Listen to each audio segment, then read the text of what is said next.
話俾大家聽咧，點樣可以開一個 Google Classroom 嘅。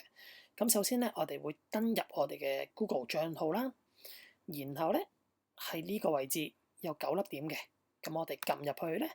當你登入咗之後咧，你就會見到有個 Google Classroom 嘅。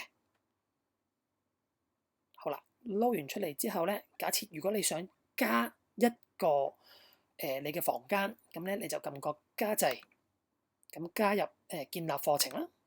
好，跟住咧你就例如假設啦，我教2A 班嘅數學咧，你就可以打2A 數學，咁下邊呢啲你自己打返啦，咁啊撳建立。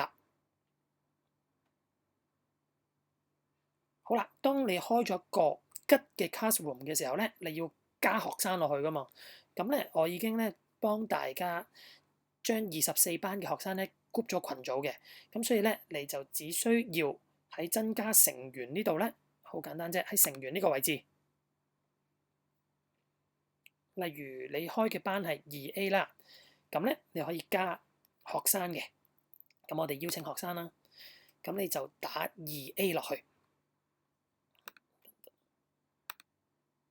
好，輸入名稱或電子郵件咧，你打2A，咁佢就會出咗2A 班全班嘅。咁你撳一個掣，咁你撳邀請啦。我而家就唔試啦。咁佢就會直接邀請晒成個2A 班。咁到時咧，2A 班嘅同學登入咗佢嘅帳號，入咗 Google Classroom 之後咧，撳接受就完成晒成個步驟噶啦。咁我今日分享去到呢度，多謝各位。